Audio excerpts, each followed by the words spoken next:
Aaron Larry qui est déjà en lien avec nous. On remercie les membres de l'organisation de ce festival. La connexion fait défaut, mais Monsieur Larry est déjà en lien avec nous.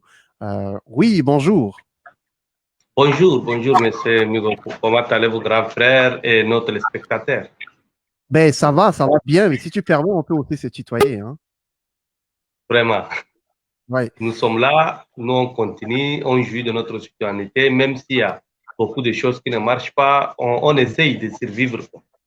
exactement. On essaye. Et alors, comment vas-tu? Et je veux dire, tu es à N'Djamena en ce moment, comment vas-tu?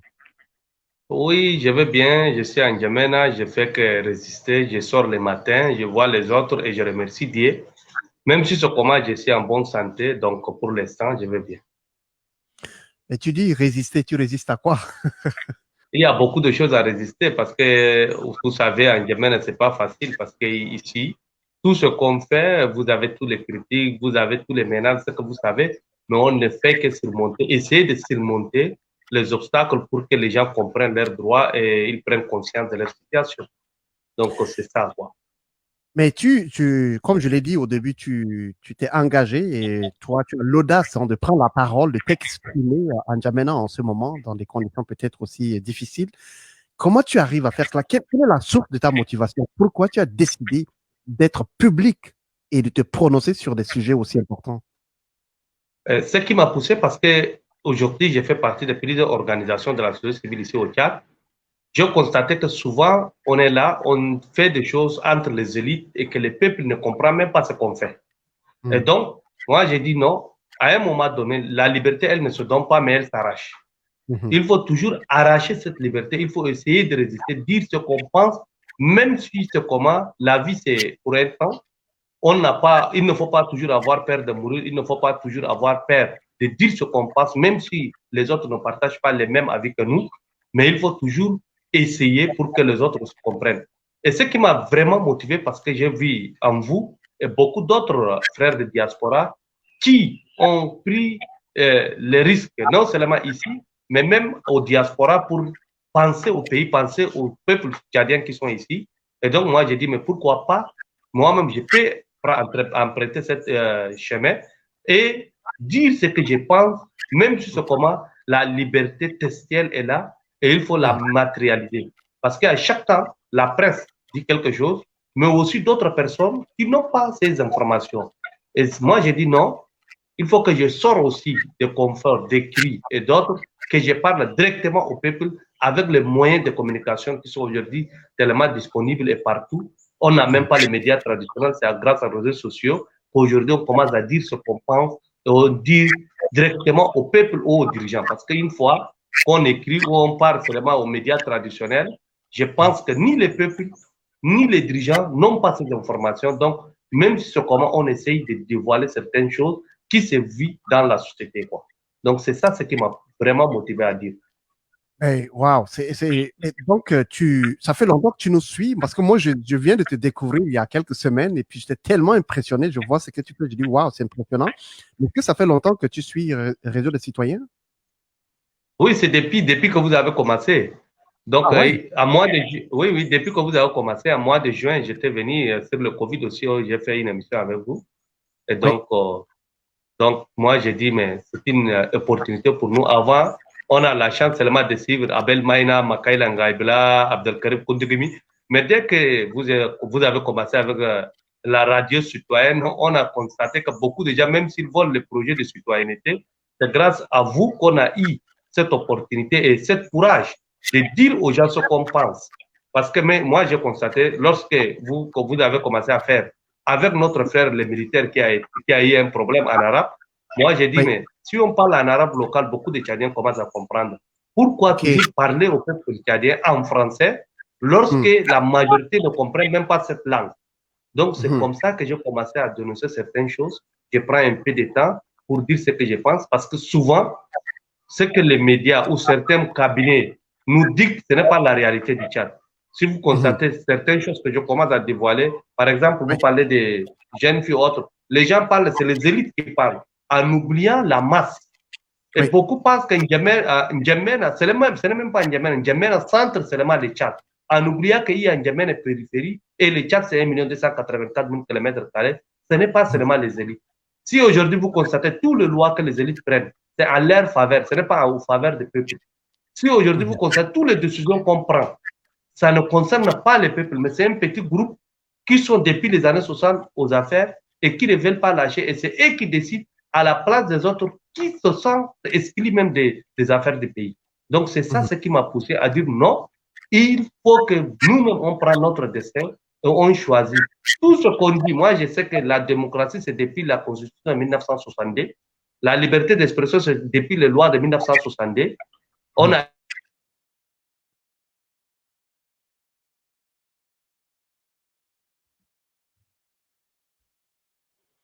il faut toujours des gens qui osent et qui commencent à prendre leurs responsabilités pour dire. On a eu beaucoup de martyrs, on a commis beaucoup de nos frères qui sont partis au diaspora. Mais il faut que nous, à l'intérieur aussi, on commence à dénoncer certaines choses. On dit ce qui ne marche pas, malgré qu'on a des avis divergents. Et c'est ça ce qui va consolider la démocratie et nous permettre de construire notre pays avec ces petits problèmes, d'éviter les conséquences des années passées.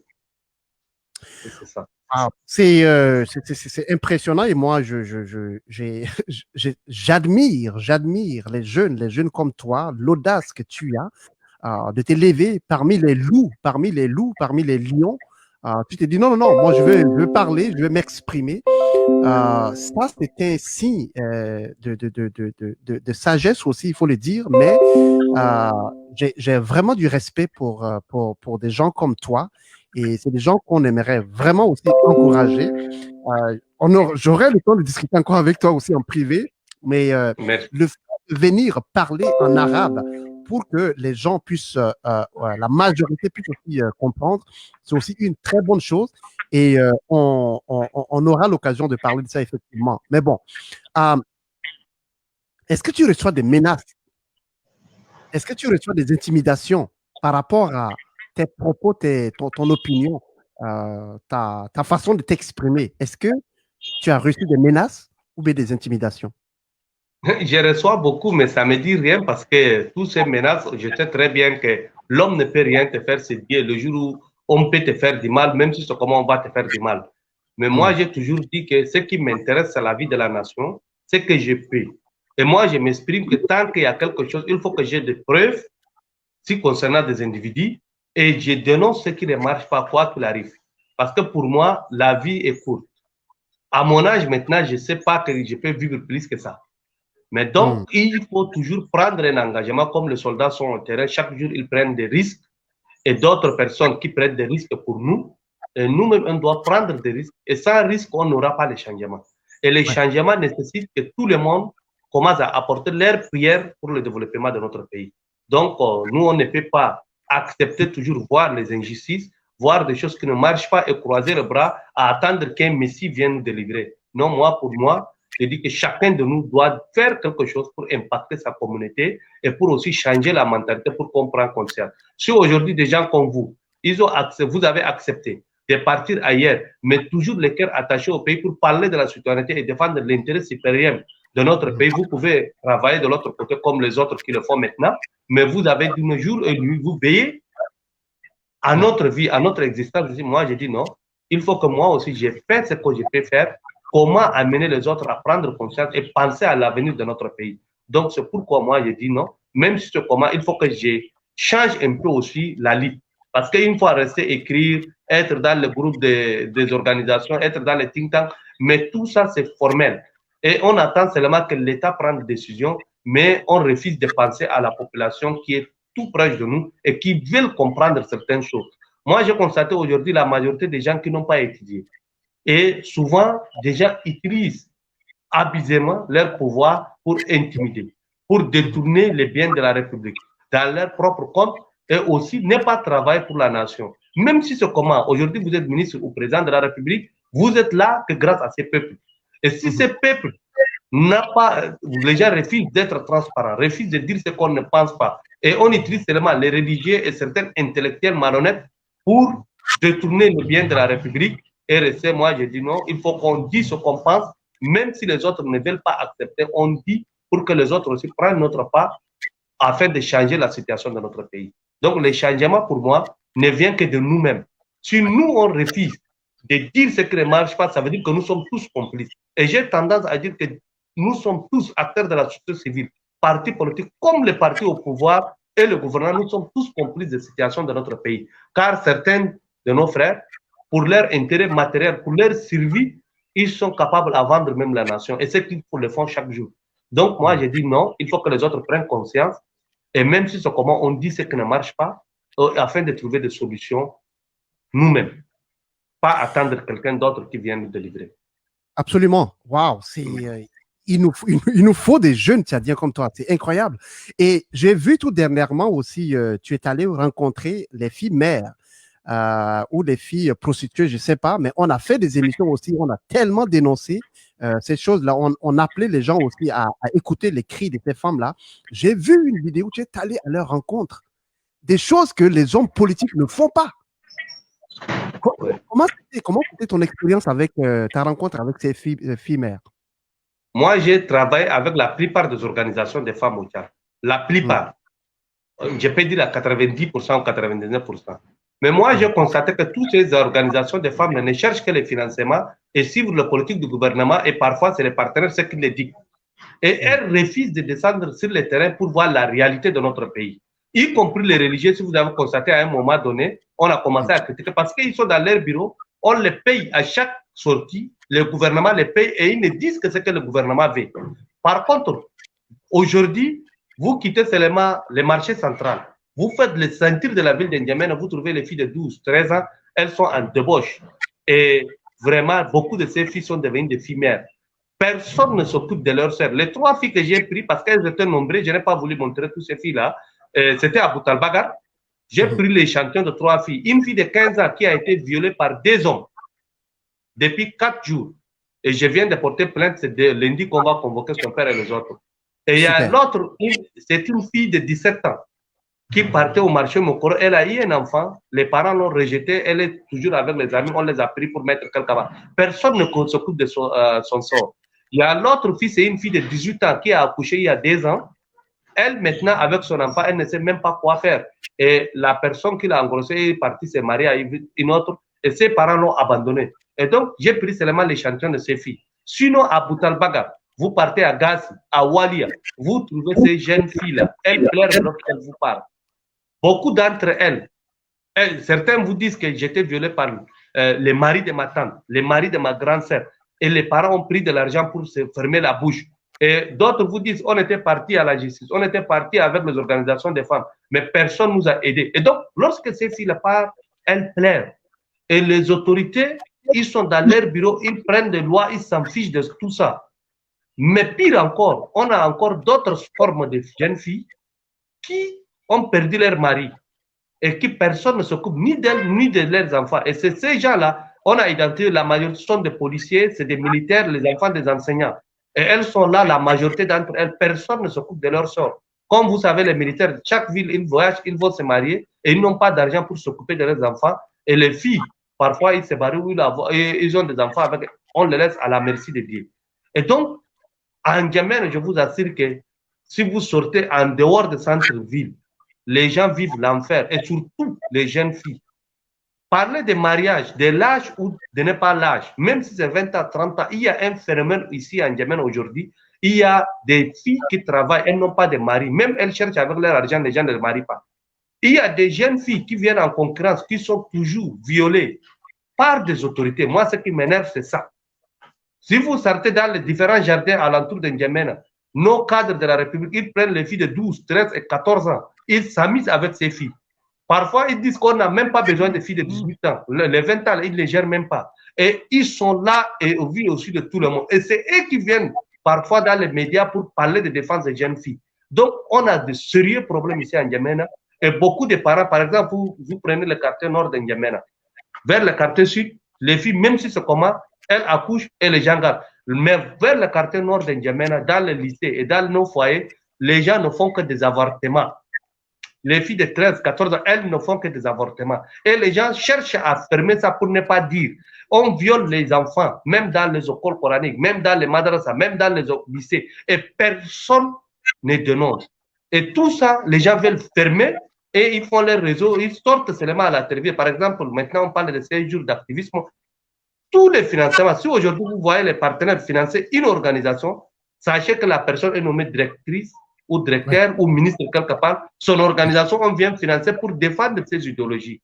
Une fois que ces gens finissent leur fonction, ils se retrouvent encore dans ces ONG ou dans ces structures qui se retrouvent au Tchad pour défendre leur idéologie et dévoiler les secrets de l'État tchadien, mais ils ne vont jamais travailler pour l'État. Et c'est dommage pour notre pays parce qu'à chaque temps, les autorités disent qu'il ne faut pas partir voir. Mais c'est ceux qui travaillent avec ces gens à l'école des finances qu'on le nomme. Et les problèmes nationaux ne sont jamais réglés. Si aujourd'hui vous voyez nos ministres, nos directeurs généraux ou nos organisations politisées parler, c'est tout simplement ce qui a été dicté, écrit dans les textes et même ils n'ont jamais appliqué. Et je vous assure, la majorité des gens qui crient, c'est eux qui commettent même ces crimes. Et on ne cherche jamais à les punir. Moi, j'ai toujours dit, les Tchad ne se retrouvent pas seulement en N'Djamena central. Les Tchad, c'est aussi les périphéries de N'Djamena. Les Tchad aussi, c'est les provinces. Les Tchad aussi, nos campagnes. Mais si les gens seulement qui sortent des provinces, c'est les chefs de canton, les sultans et certains qui sont devenus des généraux, des ministres, c'est eux qui pensent que c'est eux qui sont les Tchadiens et les 15 millions des autres Tchadiens ne sont pas des Tchadiens et ils profitent de tout. Ça fait mal. Ça fait très mal. Aujourd'hui, nos hôpitaux, on a constaté dans nos hôpitaux, les gens ne travaillent pas.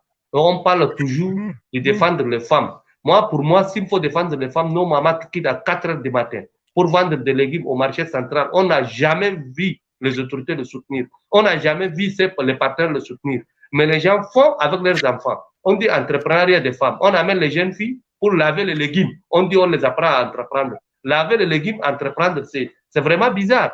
Parfois, on dit non, jeunes entrepreneurs, mais vous voyez que les femmes de gouverneurs, les femmes des ministres, les filles des générales, les filles des ministres, les femmes de tels, c'est elles qui reviennent encore, elles disent c'est entrepreneur et tous les fonds, on les donne. Moi, je dis, où sont les peuples tchadiens? Et chaque année, si on organise, c'est les mêmes personnes. Si vous entendez que l'État a donné quelque chose aux gens, c'est les mêmes personnes que vous voyez partout. Mais où sont les enfants des pauvres? Nous, on s'interroge. Où sont les autres Tchadiens? Ce n'est pas les mêmes clics, c'est les mêmes réseaux. Parce qu'aujourd'hui, au Tchad, on a presque 5 réseaux. Et ces 5 réseaux mafieux qui ont pris en otage ces pays, et c'est eux et leurs enfants qui sont partout dans ces pays. Nous, on dit non, il faut que les autres Tchadiens aussi ont les droits dans ces pays et ils ne doivent pas toujours être exclus. Donc, on ne peut pas accepter ça et il faut dénoncer. Donc, nous, on a commencé. Moi, je pense que je ne suis pas seul. Il y a d'autres aussi qui commencent à m'aider avec des informations fiables. Et il y a des choses qu'on est en train de découvrir. Dans les jours à venir, on va dénoncer beaucoup d'autres choses que les gens vont être surpris parce qu'on cherche à les cacher. Et on ne veut pas que ça reste seulement. N'Djamena, seulement, ce n'est pas le Tchad. Et le Tchad est très vaste. Wow. Et attends, tu as dit tellement des informations que moi, si j'avais des poils là, ça allait sortir. Dans les écoles coraniques, tu m'as dit que les femmes, les filles de 12 ans, 13 ans, on viole ces filles dans les écoles coraniques et elles font les avortements. Je dis dans les écoles en général, ni seulement, on n'épargne ni les écoles coraniques, ni les églises, ni les écoles arabophones et autres. Toutes ces choses, ça passe partout dans notre pays. Et les gens refusent, ils ne font que fermer. Combien de marabouts qu'on a chassés, qui ont violé des jeunes filles ou des jeunes garçons? Combien de pasteurs, combien de... On a eu tellement. Mais les religieux refusent de dévoiler ça. Une fois qu'un religieux fait, on ferme, on ne veut pas dénoncer. Moi, je vous assure, aujourd'hui, si vous sortez, les N'Djamena à quartier nord, comme je vous dis, parce que la tradition ne veut pas que la fille, avant de se marier, ait un enfant. Dès qu'elle tombe enceinte, on ne fait que faire l'avortement. Et c'est ces jeunes filles-là, elles sortent la nuit, malgré que le confinement aujourd'hui, il y a les GADA, quelque chose qu'on a organisé comme GADA, vous voyez, les filles de 13, 14 ans, les gens qui ont l'argent, et à un moment donné, ils ont beaucoup d'argent, ils organisent dans un village, maintenant c'est dans leur jardin, ils prennent des filles de 15, 13 à 12 ans. Donc, ils viennent profiter de ces filles et après, ils les envoient à la maison et beaucoup de gens ne disent rien. Et aujourd'hui, tous ces gens qui font ça, là, c'est eux qui sont en première ligne pour parler de ces histoires de femmes. Et on le connaît en N'Djamena, ils sont partout et c'est eux qui commencent à nous parler. Encore, il y a un autre phénomène qui est devenu en N'Djamena bizarre, le problème des lesbiennes. Aujourd'hui, beaucoup de femmes riches qui travaillent et les femmes qui sont dans les administrations qui n'ont pas de mari, c'est elles qui abusent de ces jeunes filles-là. Et ça devient tellement un problème. Aujourd'hui, les filles refusent de dénoncer, mais elles sont partout et elles ne font qu'augmenter et elles occupent de hautes fonctions dans l'État. Attends.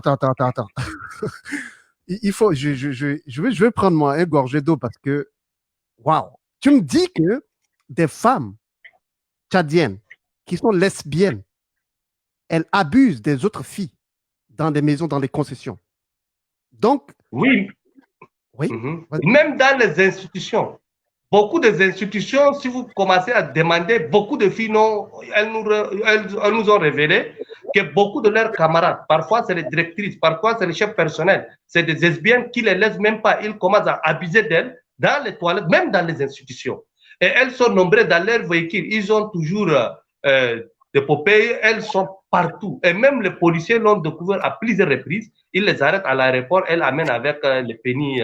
Donc, il y a beaucoup de choses qui se passent dans cette ville aujourd'hui et que les gens refusent d'en parler. Je ne parle pas aujourd'hui d'homosexuels seulement, les gays, mais les lesbiennes aujourd'hui, en Yémen, elles se multiplient chaque jour et elles sont devenues très nombreuses. Et c'est elles qui sont partout aujourd'hui. Et c'est elles qui osent parfois parler au nom des femmes. C'est elles. Et c'est elles qui abusent de ces jeunes filles-là, innocentes. Et donc, ça devient un phénomène où on n'arrive même pas à comprendre. Et ces réseaux de lesbiennes et de gays qui sont aujourd'hui dans les hautes sphères de la République. Et aujourd'hui, ils inscrivent les gens comme ça seulement parce qu'ils détestent que vous commencez à dénoncer ce qu'ils disent. On connaît beaucoup de cadres, c'est tel, et c'est avec leur amant qui se retrouvent dans ces fonctions. Et personne n'en parle parce qu'on a voté des lois, parce que ça devient un simple délit, il n'y a rien. Et donc, c'est très grave. Aujourd'hui, les Tchad fait partie des rares pays où on tolère comme ça cette chose. Wow. Et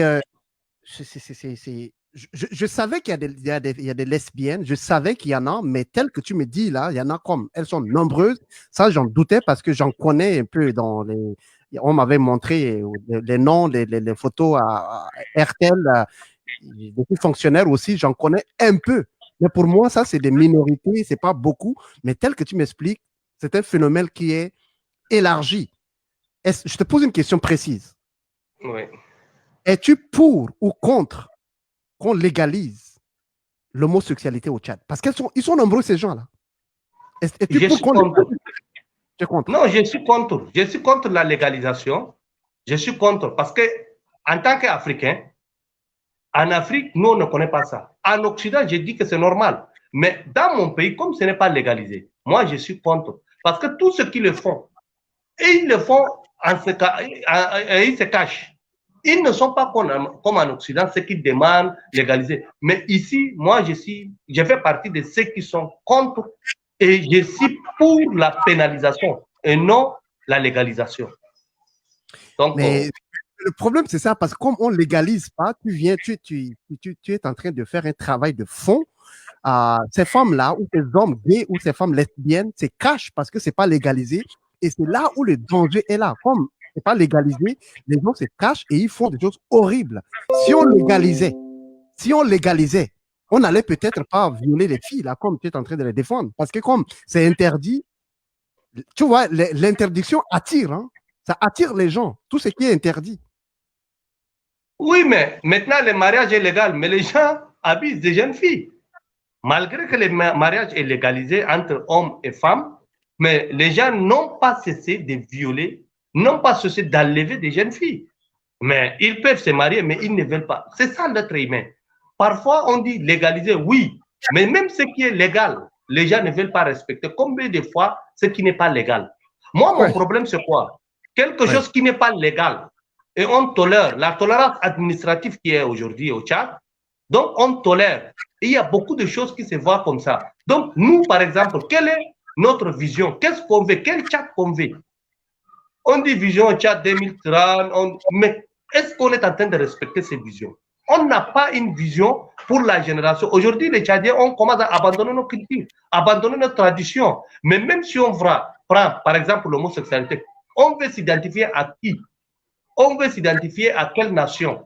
Donc, pour construire une nation, on doit commencer par nos traditions, nos cultures, avant d'avancer. Aujourd'hui, tout le monde a abandonné leur culture.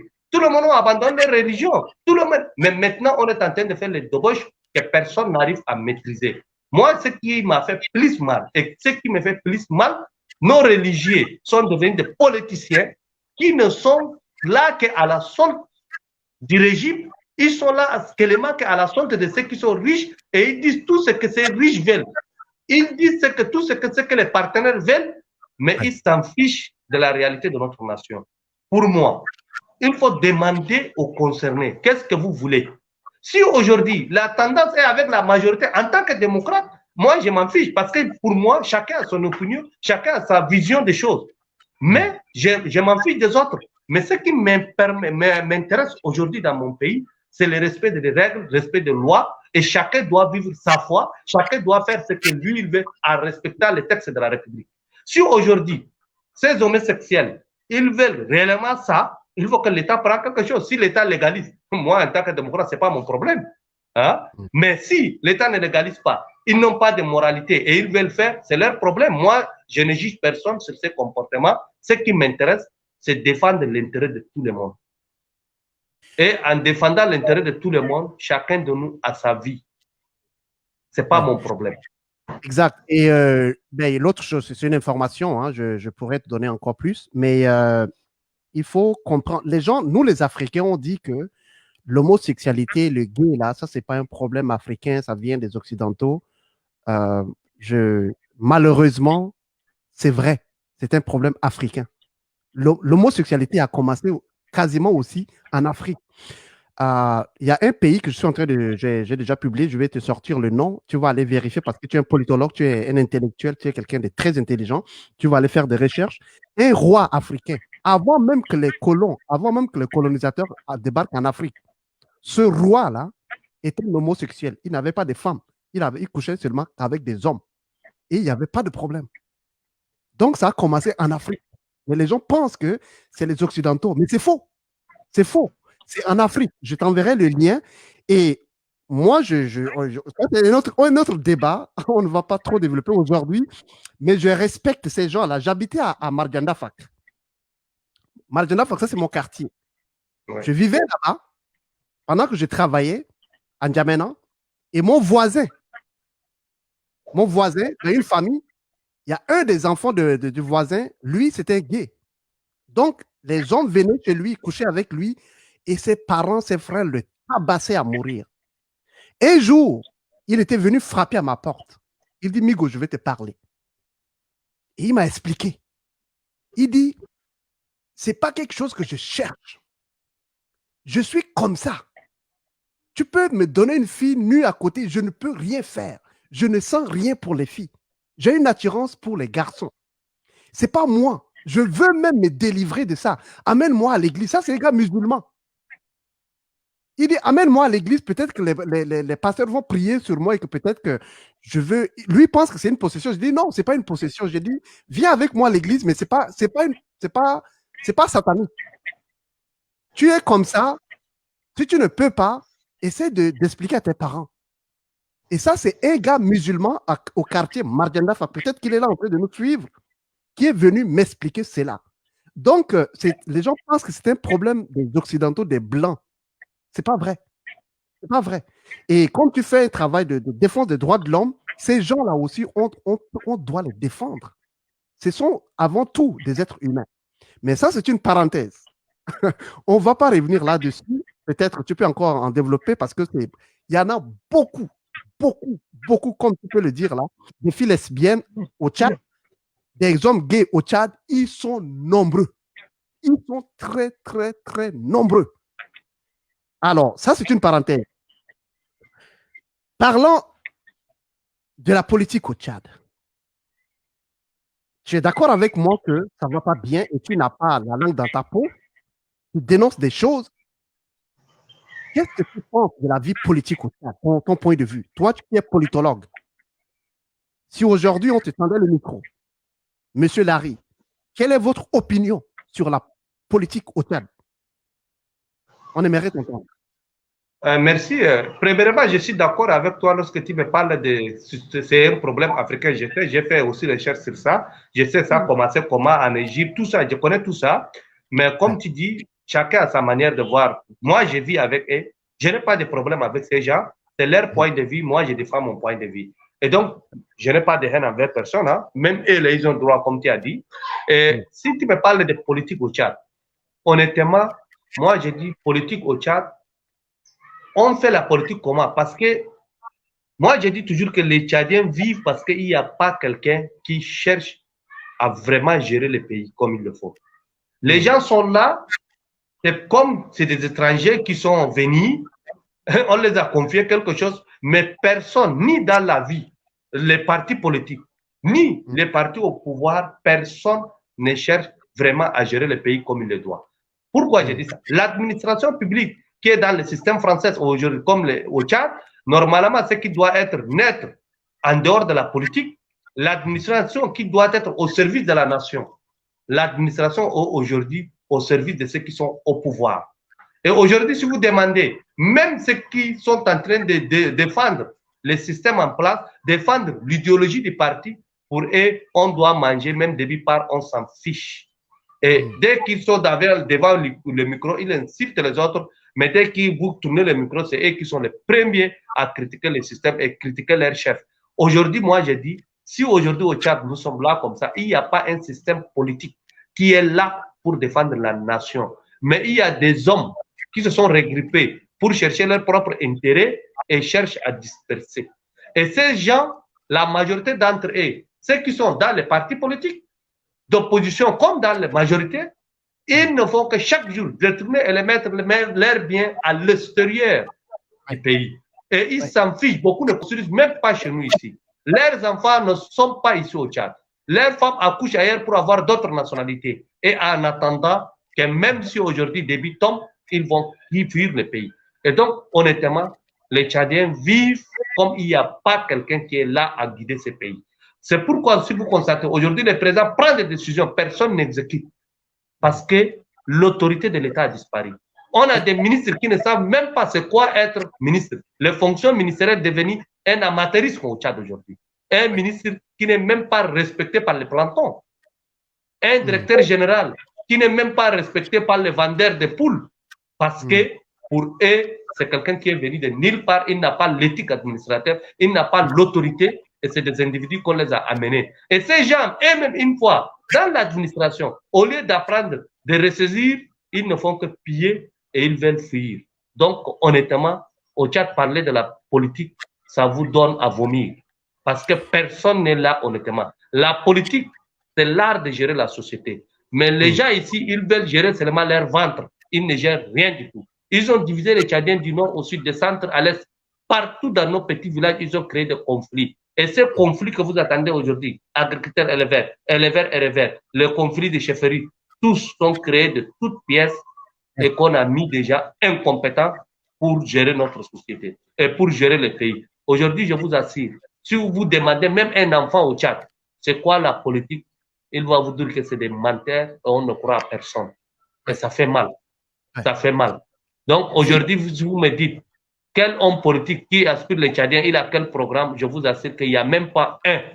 Tout ce qui se dit opposants, on le connaît. Ils détestent les gens, ils sont dans les réseaux, il n'y a même pas d'alternance dans leur propre parti. Ils veulent toujours gérer avec leurs enfants. Ils veulent toujours diviser les gens par ethnie. Et dès qu'il y a une opportunité, ils se bagarrent et ils n'ont rien du tout. Moi, je vous assure aujourd'hui, s'il y a un parti, des gens sincères, avec une vision constructive dans notre pays, n'importe qui peut gagner les élections parce que les peuples veulent les changements et qu'il n'y a personne sur le terrain. Il n'y a personne. Aujourd'hui, si vous commencez, vous avez des idées, il faut avoir les moyens de les faire. Et si vous n'avez pas vos propres moyens, ces politiciens qui sont partout, ils vont vous verrouiller tout. Même si vous avez des entreprises, ils vont vous anéantir. Et ils refusent que le peuple aspire au changement et de prendre conscience à eux-mêmes. Donc, c'est ça notre réalité aujourd'hui au pays. Absolument. Et parlant, wow, c'est tellement vrai, je suis parfaitement d'accord avec toi. Les gens ne respectent plus l'autorité même du président et les ministres, c'est devenu des choses banales. Et c'est tellement vrai parce que j'ai aussi, je discute beaucoup avec les autorités au Tchad, je discute beaucoup avec les ministres au Tchad. Il y a une femme ministre, je ne vais pas dire son nom, elle m'a dit ceci, Migo. Je ne savais pas que j'allais être, elles sont nombreuses d'ailleurs, mais il y a une qui m'a appelé au téléphone pour me dire, je ne m'attendais pas à être nommé ministre. On m'a nommé ministre, Je n'étais pas au courant. Je lui ai dit, attends, le président t'a pas consulté. Elle m'a dit, non, je n'étais pas consulté. J'étais dans mon bureau et les gens venaient pour me dire félicitations. Il dit, félicitations, pourquoi? Il dit, vous êtes nommé ministre. Elle dit qu'elle a failli s'évanouir. Elle a dit, non, non, non, je ne suis pas compétente pour assurer ce poste. Et on lui a dit, madame, vous êtes obligée. Allez-y, faites avec. Même si vous ne savez rien, allez-y. Donc, elle m'a dit, je suis allé là comme ça, sans aucune base. Et comme il faut faire avec, j'ai fait avec. Ça, c'est sorti de la bouche d'une femme ministre au Tchad. Alors, c'est pour confirmer, c'est que tu dis que ce poste est devenu banal. Tu as parlé aussi des 5 réseaux au Tchad. Je ne sais pas, tu avais dit ça tout à l'heure, là. Il s'agit de quoi, ces 5 réseaux qui influencent, là? Il s'agit de quoi? Qu'est-ce qu'ils font? Ces réseaux, premièrement, d'abord, il y a des réseaux de services de renseignement qui se battent entre eux. Aujourd'hui, si vous voyez certaines dénonciations, c'est parce que les services de renseignement se sont divisés en 2 ou 3 réseaux. Donc, entre eux, il y a des bagarres. Ça, c'est un d'abord. Il y a un autre réseau de fondations Grand Cœur, les gens de Grand Cœur avec leur réseau de l'autre côté, avec les Lions, le Rotary, tout ça, on les met ensemble. Il y a un autre réseau de nos amis gays, SBN, qui sont de l'autre côté, mais il y a un autre réseau de nos généraux. Donc, c'est ces réseaux-là qui prennent en otage notre pays. Aujourd'hui, toutes les nominations, puis N'Djamena vous demandez, lui, là, il vient d'où? Il est de tel réseau. Et c'est ces gens-là qui se sont enfermés entre eux. À un moment donné, dans certains pays, on ne le connaît pas, mais ici au Tchad, tout le monde le connaît aujourd'hui. Si quelqu'un est nommé, on sait tel, c'est tel qu'il a amené. Tel, c'est tel service qu'il a amené. Donc, ils sont tous connus. Et ils commencent à anéantir et écarter tous les cerveaux, les forces vives de ces pays. Ils ne veulent pas que les intelligents, les gens qui connaissent dans ces pays restent. C'est pourquoi, si vous avez constaté l'année 2020 et 2019, il y a beaucoup de fuites de cerveau de notre pays. Tout simplement parce que ces gens ont verrouillé tout et ils veulent éliminer tous ces gens. Les gens n'ont pas le choix. Certains survivent, ils vont résister, ils sont là à résister. D'autres n'ont pas les moyens de quitter le pays, mais d'autres sont là en attendant que du jour au lendemain, il y aura les changements et il faut que ces réseaux se dispersent. Beaucoup d'entre eux, aujourd'hui, nous sommes au courant. Même si vous êtes bien, vous aidez même le président Déby à changer quelque chose. C'est eux qui bloquent tout pour que le président prenne de mauvaises décisions. Et nous, on sait très bien, ils sont là partout, au cabinet du président, dans les autres structures, et c'est eux qui influencent avec leurs réseaux, et vous ne pouvez pas avoir accès. Si, par exemple, les Tchad étaient comme les autres pays, où les chefs écoutent les gens qui travaillent, on a l'impression comme on fait la promotion de la médiocrité. Si vous constatez, tous les primes, tous les forums, tout ce qu'on organise, c'est les mêmes médiocres-là qui reviennent au devant de la scène, et c'est eux qui se constituent comme des saints dans notre pays. Or, on sait très bien, c'est les gens qui ont fait plus de mal à ces pays et à son peuple, plus que tout autre. Et ils sont toujours là, ils jugent de tous les privilèges, et ils sont toujours protégés, surprotégés même, et ils voyagent comme ils veulent, et les autres n'ont pas accès à tout. Et donc, c'est ça notre pays aujourd'hui. Malgré qu'on a des textes, on a des lois, on a des gens comme nous, comme des esclaves, travaillent jour et nuit pour un peu ce qui reste de la nation tchadienne, mais toujours, on est rejeté comme des chiffons. Mais tout ce qu'on travaille, même pour le suivi du PND, moi, je vous assure, tous les politiques nationales, tous les textes de la République, tous ceux qui le suivent, ils n'ont même pas de salaire. Ils n'ont même pas de considération. Mais dès que les gens travaillent avec le cerveau, dès que le fonds vient dans notre pays, vous ne coûtez que les chiffres, mais vous ne voyez rien sur le terrain. Les réalisations, n'en parlons même pas. Donc, il y a beaucoup de choses à dire sur ça, mais honnêtement, ça fait très mal. Moi, je ne nie pas qu'il y a des choses un peu avec le temps qui s'améliorent, mais il y a beaucoup de choses qui ne marchent pas. Migo, aujourd'hui, en N'Djamena, vous sortez. Il n'y a même pas un endroit où vous voulez vous épanouir. Il n'y a même pas un endroit où vous pouvez rester pour prendre un café. Il n'y a rien du tout. La capitale, je ne parle pas de province. Aujourd'hui, il n'y a même pas un espace vert en N'Djamena. Il n'y a rien. Oh là là. Qu'est-ce qu'on peut faire? Franchement, ben écoute, je vais t'envoyer une tasse de café. Tu vas prendre ton café à la maison. Merci. Je t'enverrai, il y a une occasion qui s'en va au Tchad le 15 décembre. Je vais t'envoyer ça. Et je t'enverrai aussi une porte-clé de réseau de citoyens. Merci. Ça aussi. Donc, je t'envoie. Va pas quelque part prendre le café, prends ton café à la maison. On t'envoie ça. Merci. D'accord. Donc, c'est déjà emballé. Merci. Ça va me rappeler.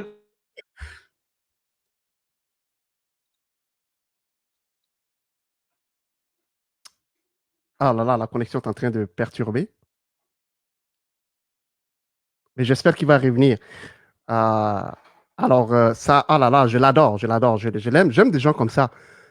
Ça, c'est le porte-clé pour notre monsieur Larry. Je vais lui envoyer cela le temps que la connexion revienne.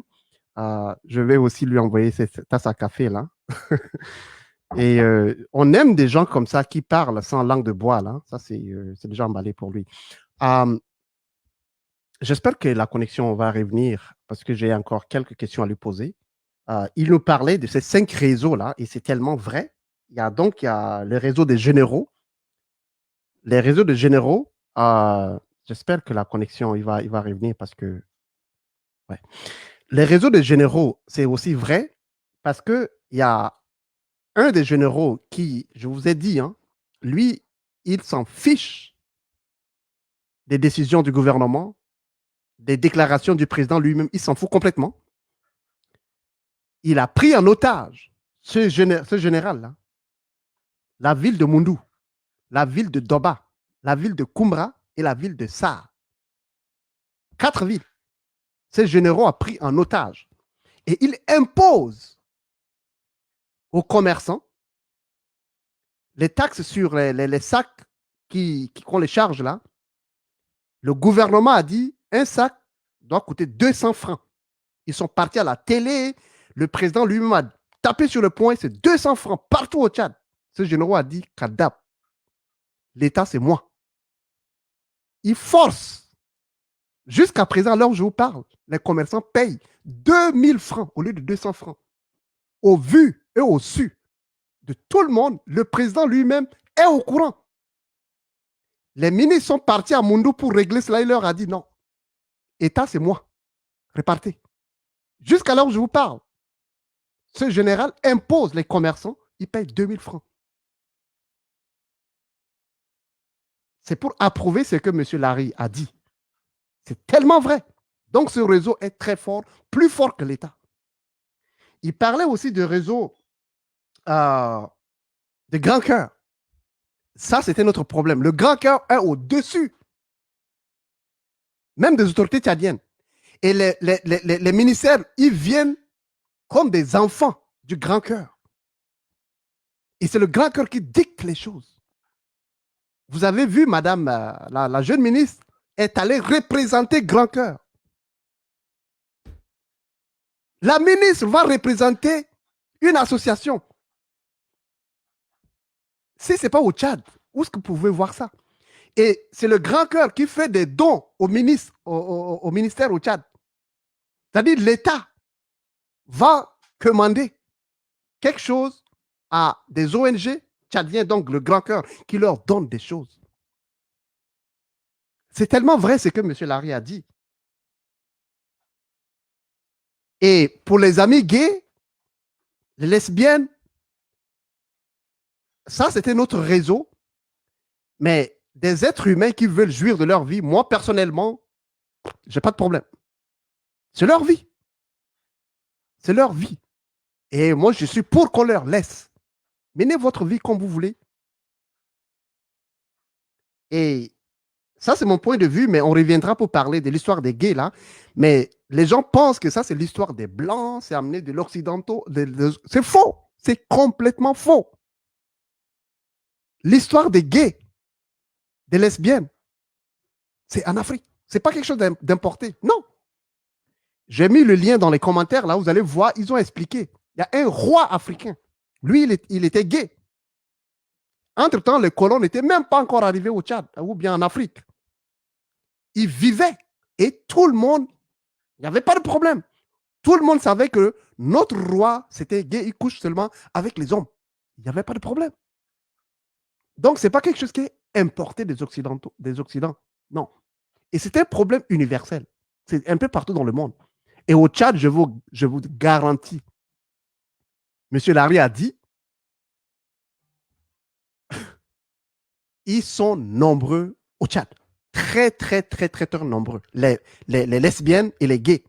Ils sont nombreux. Et les gens veulent fermer. Empêcher que les gens, qu'on en parle. Ils ne veulent pas que les gens sachent. J'ai vécu à Mardiana Fak, je vous ai dit. J'en ai vu. J'en ai vu. Des hommes gays. Des fois, comme je vous dis là, c'était un voisin direct là. Je peux rester dans la concession où j'étais, lui peut rester, on peut se parler. C'est un gay. Les femmes, n'en parlons pas, elles sont nombreuses. Il y en a même, je ne vais pas dire le nom, que j'ai avec les photos et tout, à RTL. Et des fois, elles harcèlent aussi d'autres filles à RTL. Il y en a dans des bureaux, des fonctionnaires, des femmes lesbiennes. Elles sont là. Et ça, c'est leur droit. J'aimerais vraiment finir avec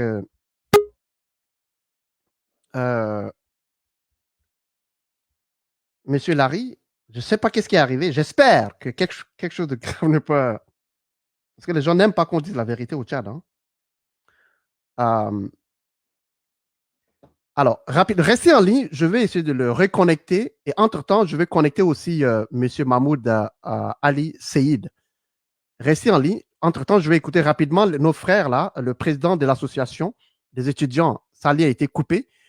J'espère que c'est fixé maintenant. On va l'entendre. Le temps aussi de connecter les autres. On va aller rapidement pour l'écouter. Oui, bonjour. Bonjour. Oui. Est-ce que vous m'entendez bien maintenant? Oui, je vous entends. Parfait. Donc, oui, allez-y. Donc, vous êtes le président de l'association des étudiants, des élèves, des stagiaires au Burkina. Oui. Et donc, le but, en quoi ça vous arrange, ces festivals-là? Qu'est-ce que vous gagnez? Et on aimerait vous entendre. D'accord. Merci bien pour cette opportunité qui nous est offerte. Ce qui concerne ces festivals, il y a plusieurs formations qui nous ont proposées. Et à savoir, la première des formations, c'est l'idée de l'entrepreneuriat. Et généralement, les étudiants, c'est devenu même un phénomène. On vient en études, on étudie, on trouve son diplôme. On se dit que soit il faut être intégré à la fonction publique. Et le pire des cas, il y a des gens qui restent à la maison et ils s'attendent que l'État les emploie ou bien ils envoient juste leur dossier pour être recrutés quelque part. En attendant, et malheureusement, l'absence de ces recrutements fait qu'il y a beaucoup plus de chômeurs. Donc, avec l'idée de former les étudiants à être capables de former dans des emplois, au lieu d'attendre qu'une autre personne qui les emploie, ce sont eux-mêmes, ces étudiants, qui arrivent à offrir des emplois aux autres. Donc, l'un des volets de ces festivals, basé sur l'idée de l'entrepreneuriat, c'est d'inculquer à nos compatriotes l'idée d'entreprendre et non d'attendre l'État ou bien d'attendre une autre personne pour nous employer. Ça, c'est le premier volet. Et le deuxième volet, c'est relatif aussi à la rédaction du CV. Il y a beaucoup d'emplois et la recherche d'emploi, quand généralement on nous demande, il faut envoyer son CV. Et la majorité des personnes ne connaissent pas rédiger le CV. Ça fait qu'il y a des choses qu'on aurait dû insérer dans le CV, mais par manque de formation. Par manque de formation, nous n'arrivons pas à faire ressortir ces domaines. Donc, c'est l'un aussi des éléments qui va vraiment nous aider lors de cette formation.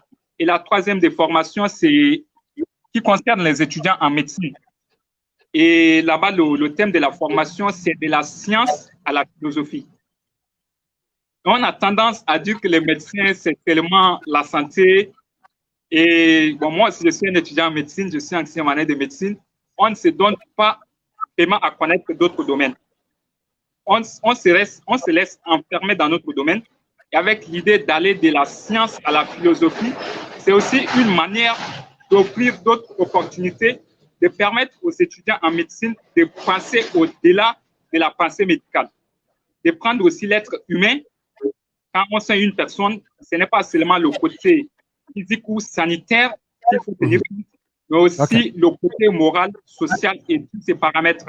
Donc, avec ces thèmes, ça permettra aussi aux étudiants d'ouvrir, d'élargir leur domaine de connaissances. Et aussi, la troisième chose, c'est aussi une occasion pour nous d'entrer en contact avec Dr Lai Croque-Mort. C'est un médecin et ça va nous permettre de faire l'expérience aussi. Parfait. Ben, écoutez, bon courage à vous et on reviendra encore à faire une émission spéciale pour encourager ce festival-là. Et bonnes études aussi. Et on s'est dit, en tout cas, très bientôt, on va refaire une émission spéciale avec vous. Merci bien. Merci, au revoir. Ouais. Parfait. Alors, c'était donc le festival qui est en train d'être organisé au Burkina. Monsieur Larry est revenu parce que sa batterie avait lâché. Et l'application qu'on utilise là, ça consomme beaucoup l'énergie. Donc, je comprends. Donc, pour les gens qui vont intervenir ici, il faut que votre téléphone soit resté chargé. Donc, merci. Hein. Est-ce que tu as pu charger ton téléphone?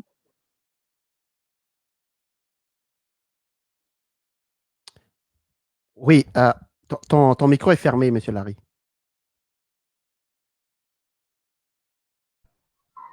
OK, parfait. Oui, tu me reçois bien?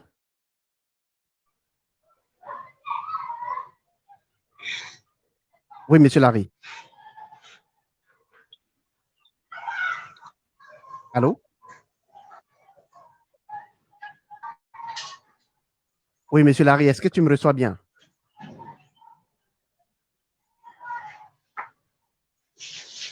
Probablement, tu m'entends pas.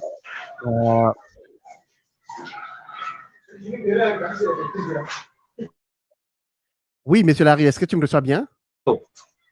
Hein?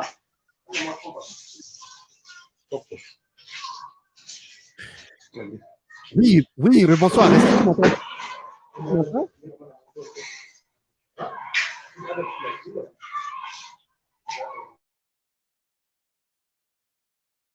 Oh là là. Oui, il y avait un petit souci encore avec lui. Mais restez connectés. Hein. Il y a monsieur, comment il s'appelle?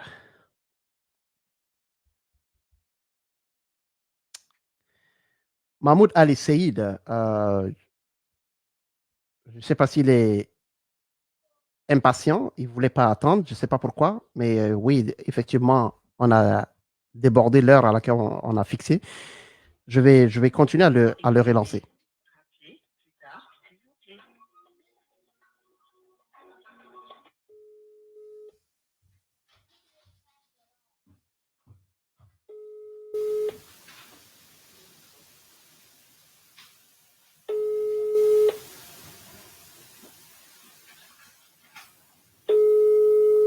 Ouais. On est en train de tenter de joindre monsieur Mahmoud Ali Saïd.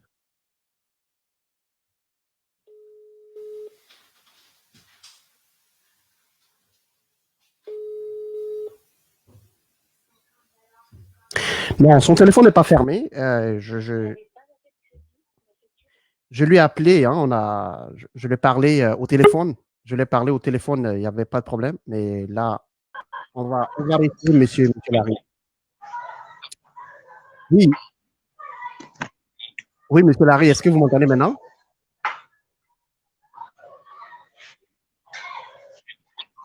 Oui, monsieur Larry. Oui, est-ce que tu m'entends?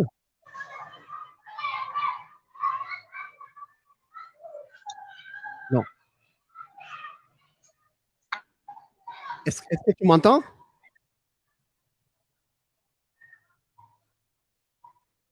Quelqu'un m'a demandé de faire le signe des singes. Est-ce que tu m'entends, monsieur Larry?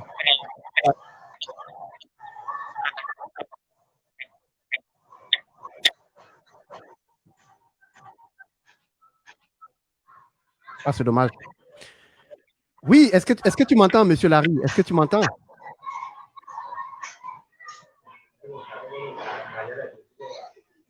Est-ce que tu m'entends, monsieur Larry?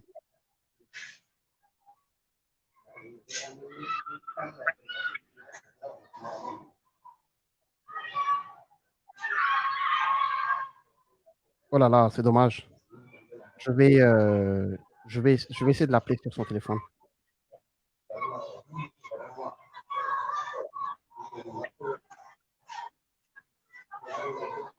Je ne sais pas s'il utilise le même téléphone, mais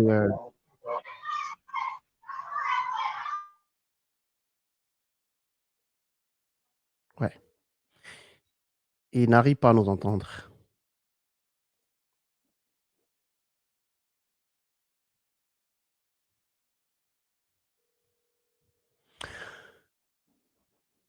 Je vais laisser le lien dans les commentaires. On va prendre vos appels.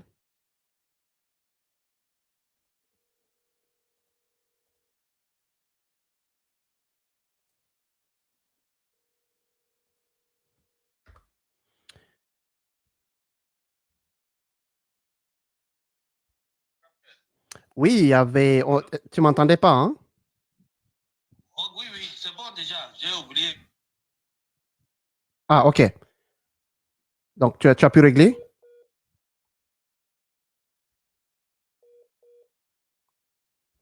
Parfait. Alors, le temps qu'il se connecte, le lien est là. Cliquez sur le lien ou appelez le numéro 514-882-7494.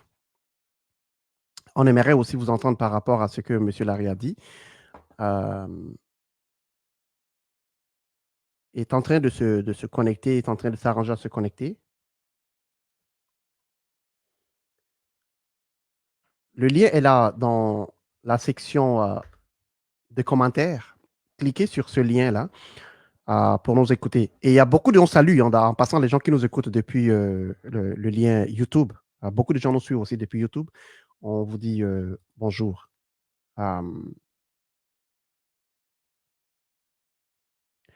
Parfait. Restez connectés, on va fixer cela.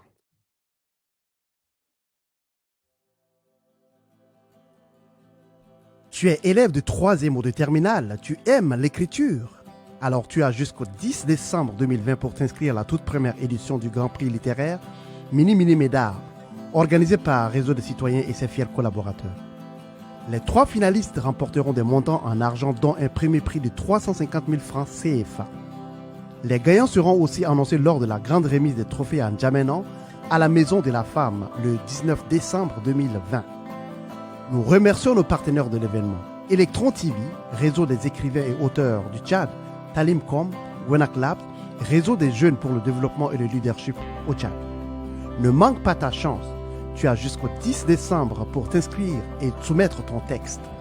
Tous les détails sont disponibles sur la page Facebook et sur le site web du réseau des citoyens.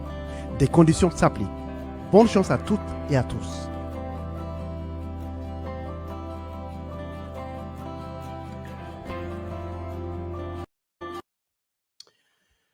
Oui, bonjour. On va aller rapidement écouter les gens qui sont aussi en ligne pour. Ils ont des points de vue à donner. Qu'est-ce qui ne va pas ici?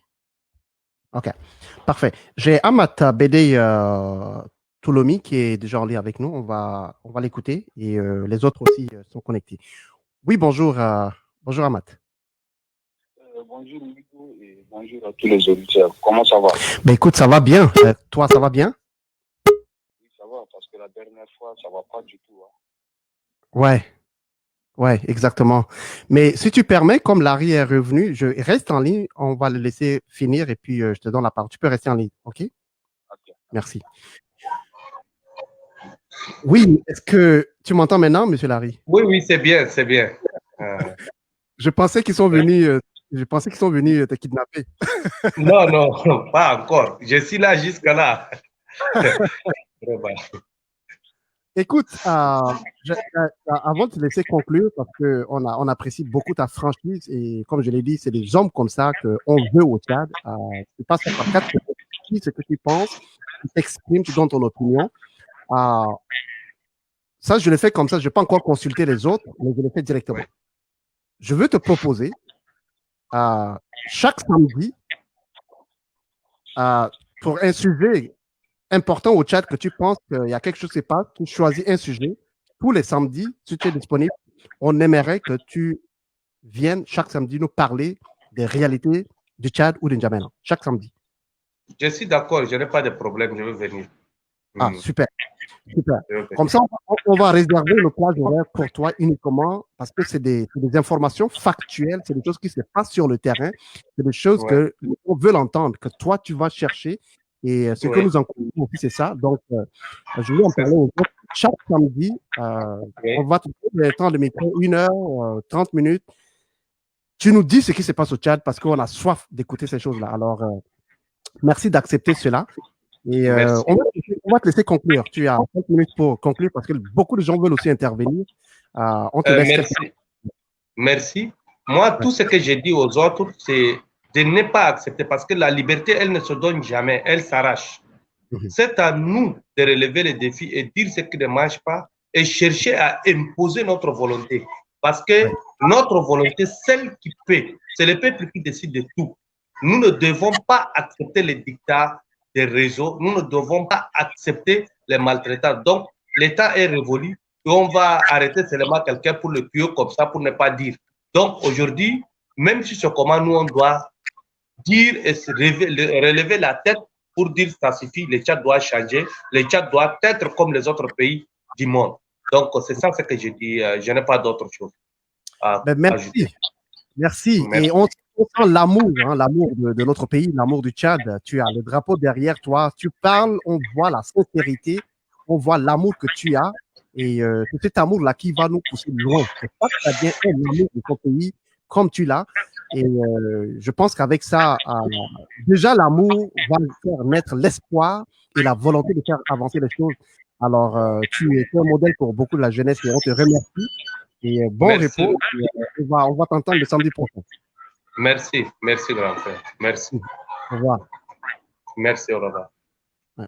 Alors, c'était, on va consulter les autres, mais moi, j'aime des gens comme ça, des gens qui parlent sans passer par 4 chemins, des gens qui disent ce qu'ils pensent, des gens qui vont sortir les informations factuelles, des choses tu peux aller vérifier, qui ne disent pas n'importe quoi, pas des politiciens qui racontent des choses. Je vous dis, j'ai de l'admiration, je cherche le mot, l'admiration pour des gens comme ça. Et c'est un peu moi. C'est un peu moi. Et ça vient me toucher. Alors, merci beaucoup à M. Larry.